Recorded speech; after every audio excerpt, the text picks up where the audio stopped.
Hello students, welcome to this module which is part 2 of the linear algebra uh, part of this course on mathematical methods and chemical engineering, CHE 641 at IIT Kanpur.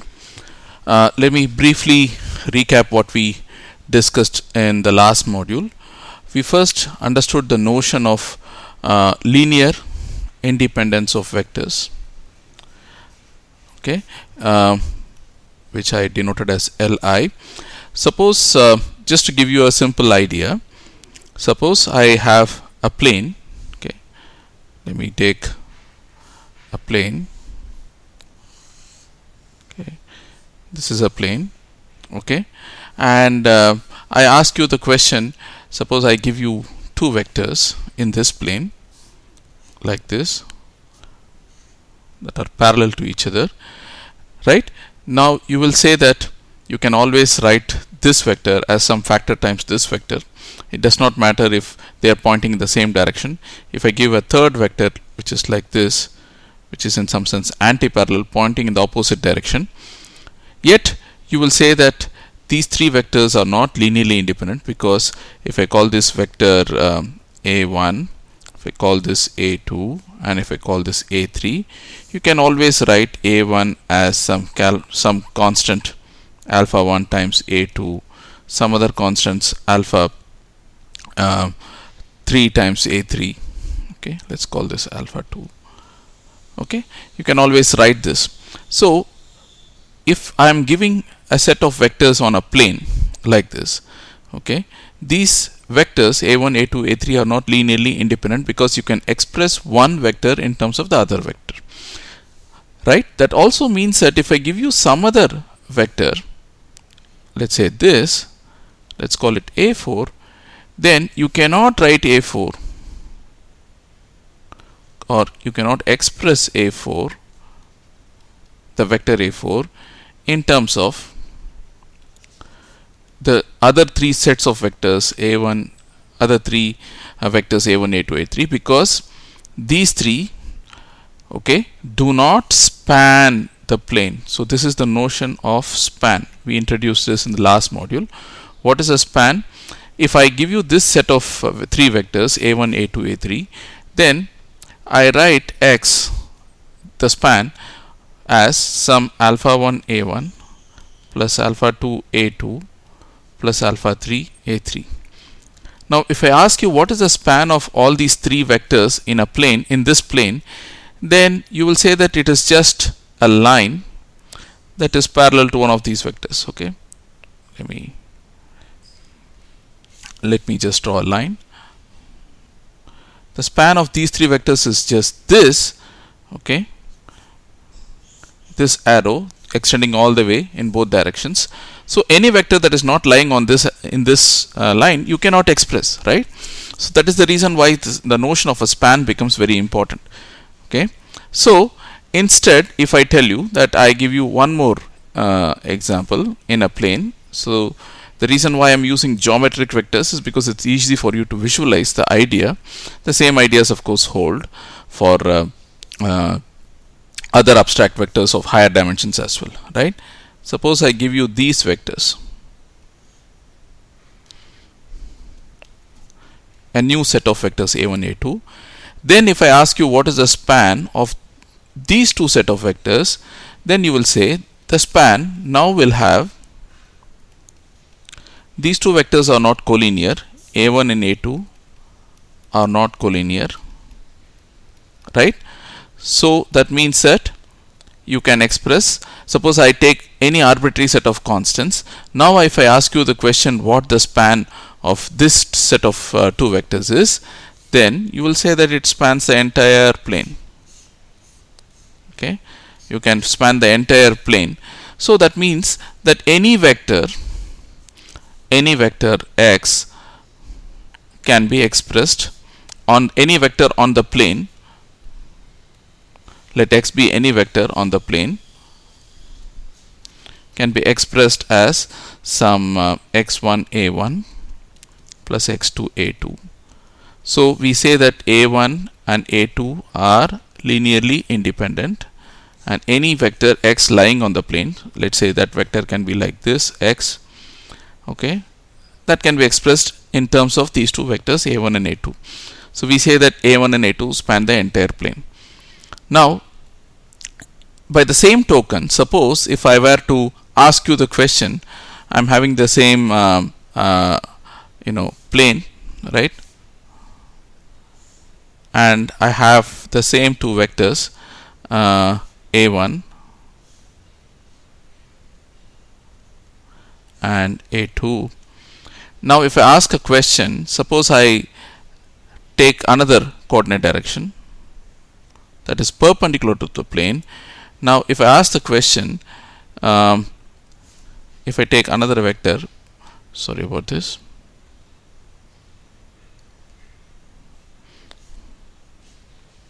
if I take another vector, okay, that is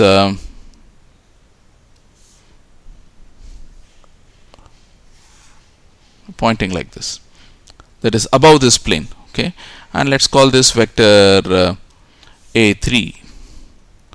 Now can a3 be expressed in terms of a1 and a2?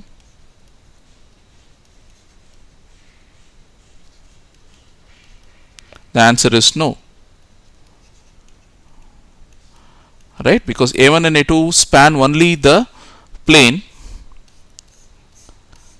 xy plane. Let's call this x direction, let's call this y direction, and let's call z direction. Suppose I take any vector out of the plane, you cannot express. The answer is no, right? So you cannot express it in terms of a1 and a2.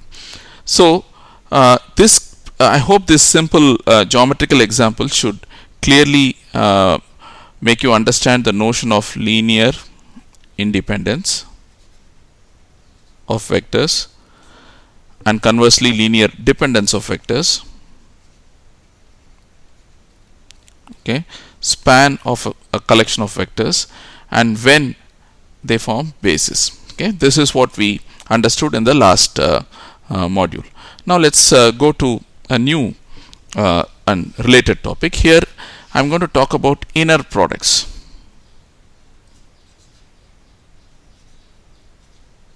What are inner products? Inner products are nothing but, they are also called sometimes as scalar products.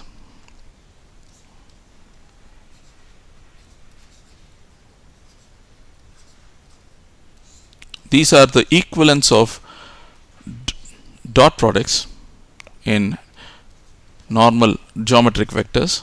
You know what a dot product is, right? These are the equivalents of dot products that are generalized to higher dimensional vectors. Okay, so the inner product of any two vectors a and b, if I take two vectors a and b, if I take their inner product, then the outcome is a scalar. It's a number, okay, it's a scalar function of a and b. The notation for inner product that I am going to use is a and then b. This is the notation for inner product of a and b. Inner product of a, vector a and vector b is written like this, okay, in my notation in this course. Some other textbooks will also use AB for inner product. You should be able to relate these things. Some people will use the usual dot product notation even for higher dimensional vectors. Okay, so all kinds of notations are used, but you should know that in this course we are going to use this notation for inner product. Okay, so if I ask you what is the inner product of geometric vectors, the dot product of geometric vectors AB, you will say it's the length of the vector A times the length of the vector B times cosine theta, the angle between the two vectors, right?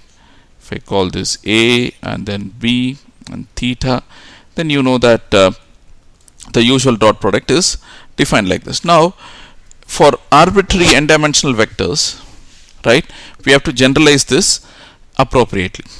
Okay, now in order to generalize, we have to state a few axioms related to inner product.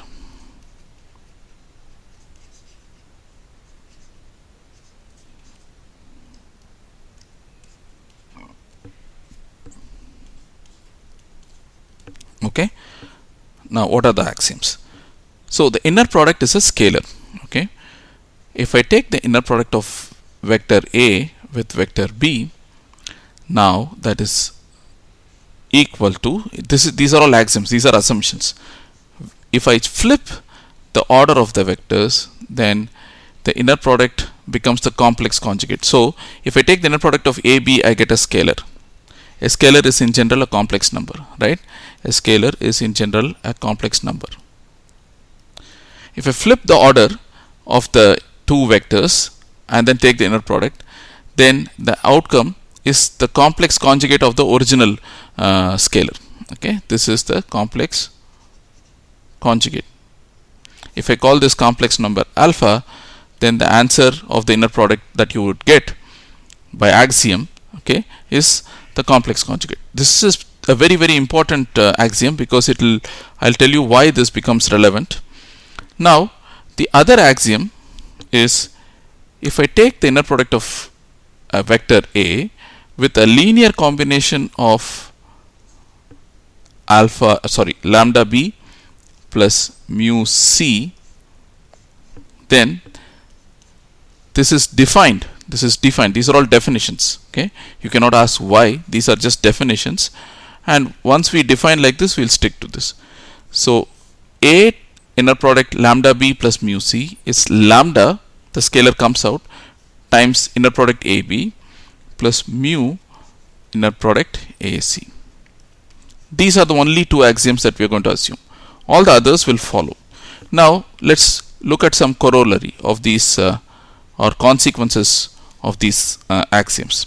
Suppose I ask you to calculate the inner product of this combination lambda A plus mu B inner product C.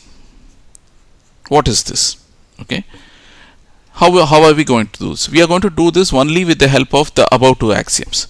I'll use axiom 1, which says that if I take inner product of A and B and if I flip the order, then I'll get the conjugate. Okay, so the first thing that you can immediately find out is, this is the same as inner product C with lambda A plus mu B, right, conjugate. This is from axiom number 1. Now I'll use axiom 2. Okay, what is axiom 2? Axiom 2 allows me to calculate the inner product of A operating on linear combination of these two. So this is nothing but, okay, so first is I have to pull out, so this is nothing but, right, so let's just do this. This is C times lambda A whole star, okay,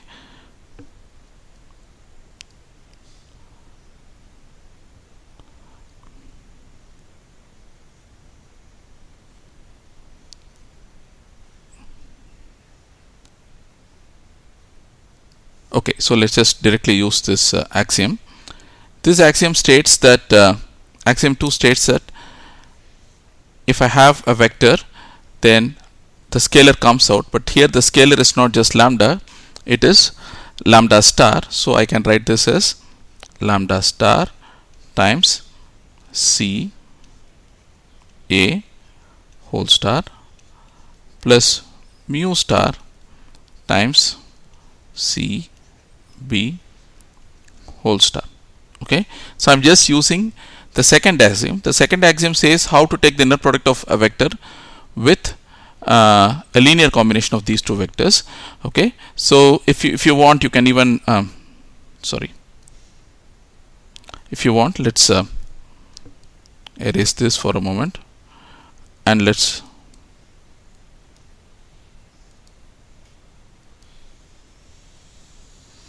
say that is equal to, okay, let's directly do this. Let's say that we have, first we'll use this axiom and then take the complex conjugate. So what is C lambda A plus mu B using the second axiom? It is nothing but lambda C A plus mu CB whole star. Okay, this is nothing but lambda star CA whole star plus mu star CB whole star. Star means complex conjugate. Okay, but I can use axiom 1. Axiom 1 states that if I have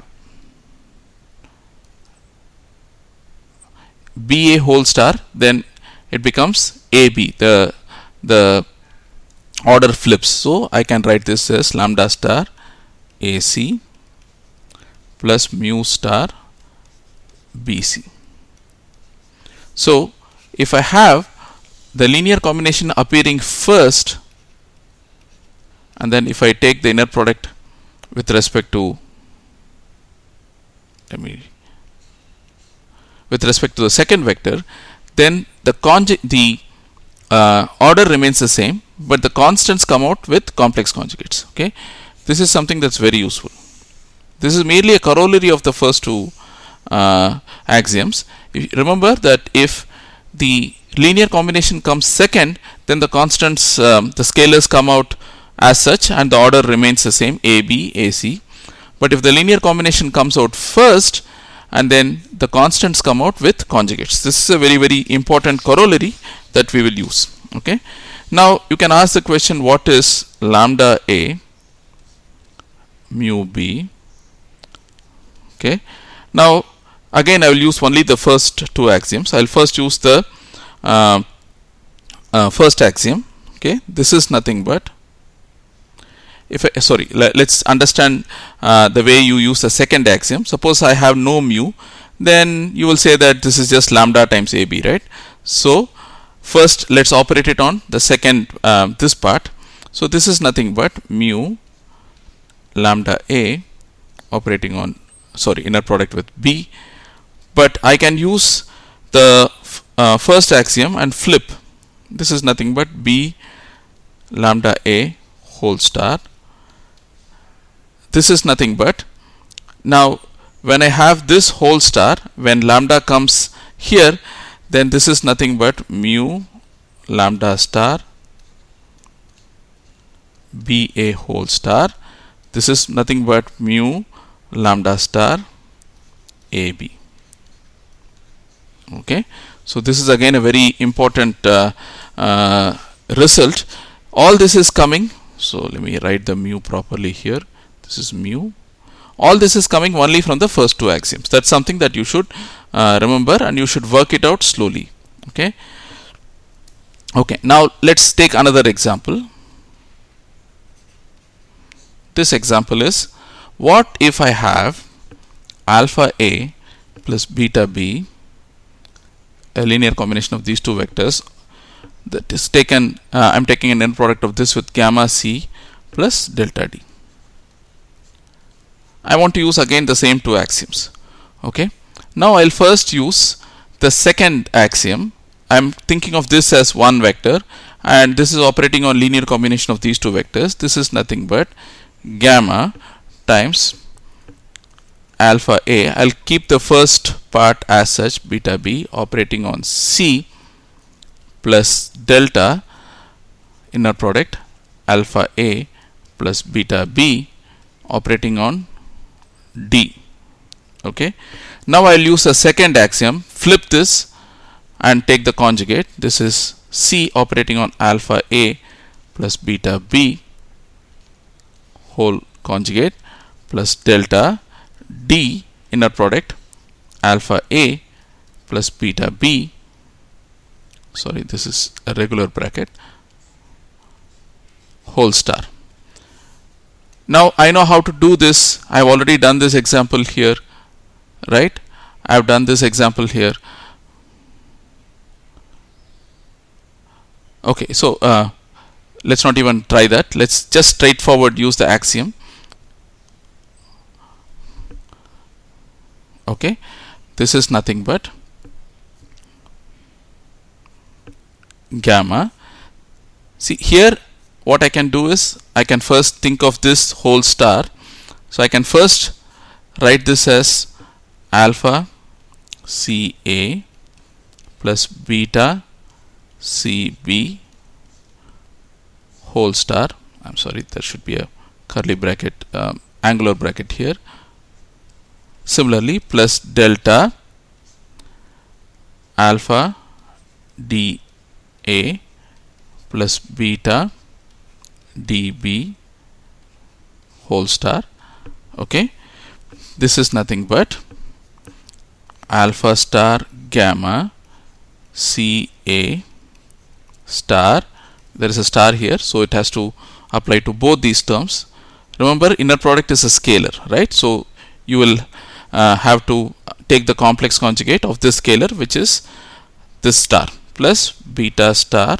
So let's plus beta star gamma CB star plus alpha star delta DA star plus beta star delta dB star. Now again I will use the second axiom. The second axiom says that if I have two vectors inner product conjugate, then you can flip and remove the conjugate, right? So this is alpha star gamma AC plus beta star gamma BC plus alpha star delta AD plus beta star delta BD. Now what is all this? This is nothing but, we originally started off with, remember we started off with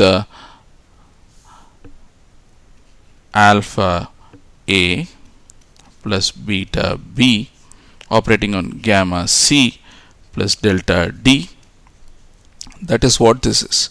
Now if you look at it, what's eventually happening is that it's as if you are multiplying like regular AC, AD, BC and then BD, right? But the only thing is the scalar constants that come first, here alpha and here beta, right? They always come in terms of complex conjugates. If you look at the first expression, alpha, beta, they always come with the complex conjugate. So if I were to have inner product of linear combinations of two sets of vectors, then the one that comes first, the left side of the inner product, that appears, the scalars of those will appear in complex conjugate. The ones that come second, right, gamma and delta, they always appear without the complex conjugate. Okay, this is just again a consequence of the first two axioms. Okay, now why am I doing all this? I am doing all this to be able to calculate the inner product of two vectors in n dimensions, which are expressed in terms of some basis vectors ei. So I have two vectors a and b in n dimensions, right?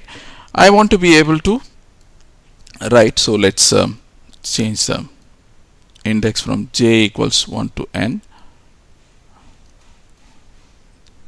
These are just dummy indices. I and j are getting summed over, so whether it is I or j, they are dummy. Okay, now I want to know what is the inner product of a with respect to b, right? So what I am asking is basically summation I is equal to 1 to n alpha I e I inner product summation j equals 1 to n beta j e j. Now this is merely a generalization of what we just did. Here you have sum of two terms, inner product sum of two terms. Here you have sum of n terms, inner product sum of n terms, right? So what is the logic? The logic is that you can multiply and expand it out. Only thing is the constants, the scalar constants that come first to the left of the inner product, in the left of the inner product, will appear as complex conjugates. So I can write, just by analogy with what I did just now for the previous example where we just took two terms, addition of two terms, inner product, addition of two terms. Okay, so only thing that I'm going to do change is here, this is summation I, summation j. Whatever comes first, the set of constants that comes first will have a complex conjugate. The set of constants that comes second will appear as such, and then ei, inner product ej. So this is the most general expression for inner products. Okay, when you have inner products of two vectors, when you express them in n dimensions. Now, so this is exactly the same as what you have here. Right here, if you see alpha star gamma, alpha star delta, beta star gamma, beta star delta. So whatever comes first, I put a star, and whatever comes second, I have kept it as such. Now we'll come to an important property that is a corollary or that is related to inner products. It's called orthogonality of two vectors. Two vectors A and B are said to be orthogonal if their inner product is 0. Okay, this is the analog of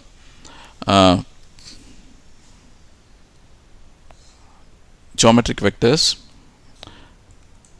If I have two vectors A and B, and if they are perpendicular to each other, you know that A dot B is 0, and the analog of that to n dimensions is that the inner product of two vectors is 0. Then we say that the two vectors are orthogonal to each other, which is the generalization of the fact that if the dot product of two vectors is 0, then we can say that the two vectors are perpendicular to each other. Okay, now we'll come to another important notion, the notion of a length or the norm of a vector.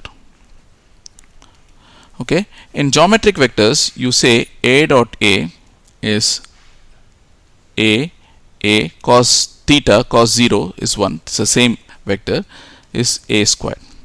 Okay, if I take the dot product of two vectors, it gives you the, so mod A is given by A dot A, the length of the vector, to the half. We'll generalize it to the notion of a length to an n dimensional vector. So the norm of a vector is denoted by this notation, is nothing but A inner product of the vector with itself to the power half. Now with this notation, we know what is AB inner product. Now I want AA. Okay, so here this is nothing but, okay, so now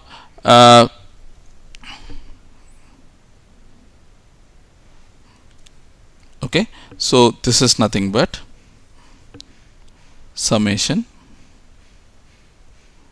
I is equal to 1 to n. Okay, alpha. So before this, I'm going to assume before I do this norm. So this is definition of a norm, inner product of A with itself to the power half. Now in order to write an expression like this, I have to assume that the basis vectors in this n dimensional space are orthogonal.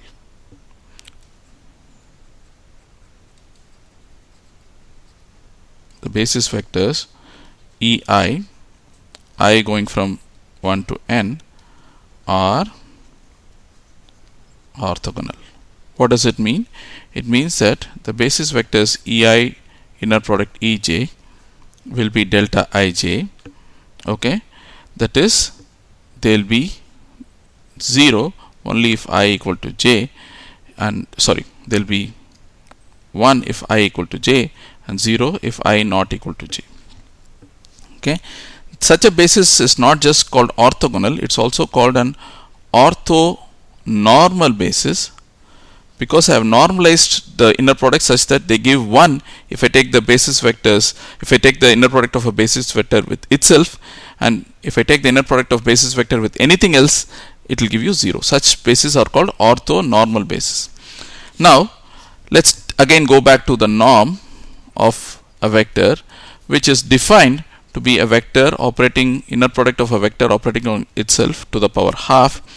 So what is AA from our earlier thing? It is I j alpha I star alpha j ei ej. Now if I assume an orthonormal basis, ei ej inner product is delta ij. So this is nothing but, sorry, so this is nothing but AA is summation I j alpha I star alpha j delta ij.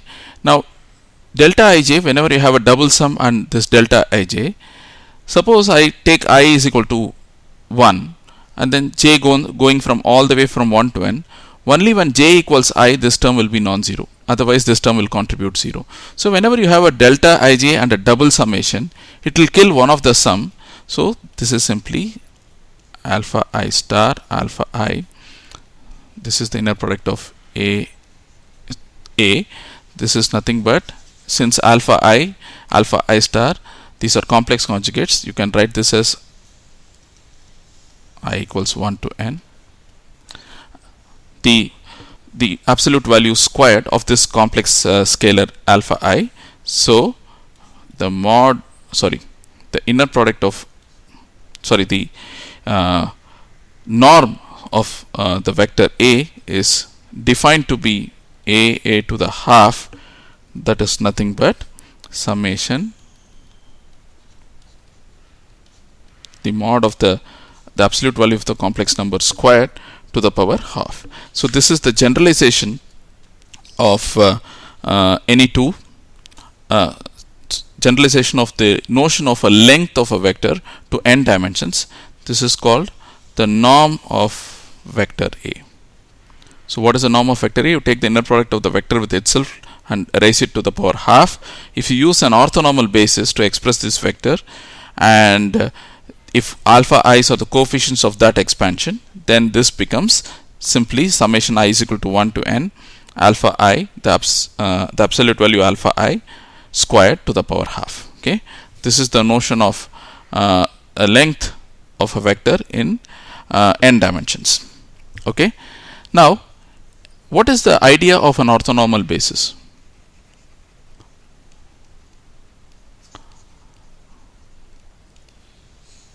The idea of an orthonormal basis is follows. If I have a vector A and I'm able to express it in this basis ai ei, okay, then if I want to know what is the what is the notion of an orthonormal basis, ei ej is delta ij. If I want to know what is the coefficient ai, all I have to do is take the inner product of this equation with ej. Let's say what is the coefficient aj. Okay, so I take the inner product with ej, both sides, I is equal to 1 to n ai ej ei. Okay, so ej ei is again delta ij. So this is nothing, because we have assumed an orthonormal basis. So this is I is equal to 1 to n ai delta ij. This is nothing but, I told you that whenever you have a summation and a delta, Kronecker delta, the Kronecker delta will kill one summation. Here they have only one summation, so it will simply give me aj.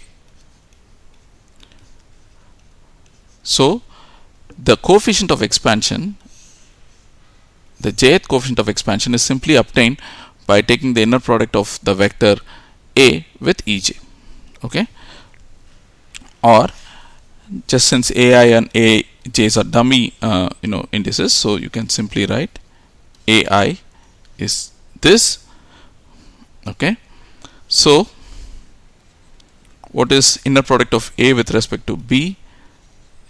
Both A and B, so I'll write ai ei, B I will write bj ej. Okay, remember that whenever I write AB, right, the first inner product, the coefficients scalars will come with a complex conjugate. This is AI star BJ EI EJ, but EI EJ is delta IJ, and this delta IJ will kill one of the sum. This implies that inner product AB is simply summation over J AJ star BJ. Okay.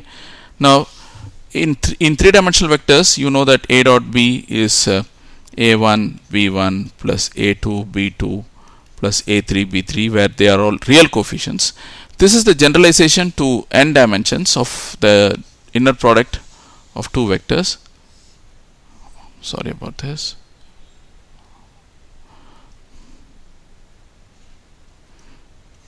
This is a dot product in 3 dimensions. This is the inner product in n dimensions. Okay. I think I'll stop here with this module, and then I'll continue in the next module with the notion of inner product when the basis is not orthogonal or orthonormal, and then we will further go on to linear operators. Thank you.